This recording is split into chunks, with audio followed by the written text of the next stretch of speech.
5 വർഷത്തിലേറെ നീണ്ട നിയമയുദ്ധത്തിനൊടുവിൽ പെരിയ ഇരട്ടക്കൊലപാതക കേസിൽ കൊച്ചി CBI കോടതി നാളെ വിധി പറയാൻ പോവുകയാണ്. സംസ്ഥാന രാഷ്ട്രീയത്തിൽ പ്രകമ്പനങ്ങൾ സൃഷ്ടിച്ച ആ കേസിന്റെ നാൾവഴികളൊന്ന് പരിശോധിക്കാം.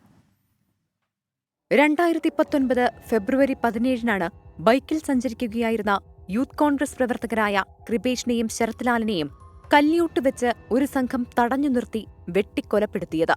തൊട്ടടുത്ത ദിവസം CPIM പെരിയ ലോക്കൽ കമ്മിറ്റി അംഗം A. പീതാംബരൻ, സുഹൃത്തും സഹായിയുമായ CJ സജി എന്നിവർ അറസ്റ്റിലായി. പീതാംബരനെ പാർട്ടി പുറത്താക്കി.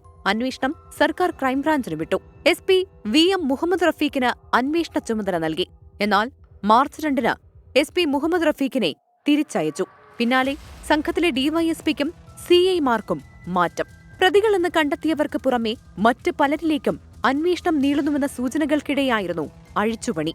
അന്വേഷണം CBIക്ക് വിടണമെന്നാവശ്യപ്പെട്ട് കൃപേഷിന്റെയും ശരത്ലാലിന്റെയും മാതാപിതാക്കൾ ഹൈക്കോടതിയിൽ ഹർജി നൽകി. മെയ് 14-ന് CPIM ഉദുമ ഏരിയ സെക്രട്ടറിയും ജില്ലാ കമ്മിറ്റി അംഗവുമായ K. Manikandan, Periya local secretary N. Balakrishnan എന്നിവരെ ക്രൈംബ്രാഞ്ച് അറസ്റ്റ് ചെയ്തു. മെയ് 20-ന് ക്രൈംബ്രാഞ്ച് കുറ്റപത്രം സമർപ്പിച്ചു. കേസിൽ പ്രതികളായ 14 പേർക്കും CPIമുമായി അടുത്ത ബന്ധം. സെപ്റ്റംബർ 30-ന് ഹൈക്കോടതി സിംഗിൾ ബെഞ്ച് അന്വേഷണം CBIക്ക് വിട്ടു. CBI അന്വേഷണത്തിനെതിരെ സർക്കാർ ഡിവിഷൻ ബെഞ്ചിനെ സമീപിച്ചുവെങ്കിലും അപ്പീൽ തള്ളി. നവംബർ 19-ന് സംസ്ഥാന സർക്കാർ സുപ്രീം കോടതിയിലെത്തിയെങ്കിലും ഡിസംബർ 1-ന് അവിടെയും അപ്പീൽ തള്ളി. തുടർന്ന് അന്വേഷണം CBI ഏറ്റെടുത്തു. 2021 ഡിസംബർ 3-ന് CBI കുറ്റപത്രം സമർപ്പിച്ചു. ആകെ 24 പേരാണ് പ്രതിപട്ടികയിലുള്ളത്.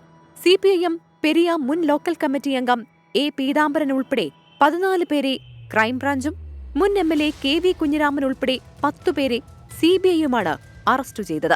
2023 ഫെബ്രുവരി 2-ന് കൊച്ചി CBI കോടതിയിൽ കേസിൽ വിചാരണ തുടങ്ങി.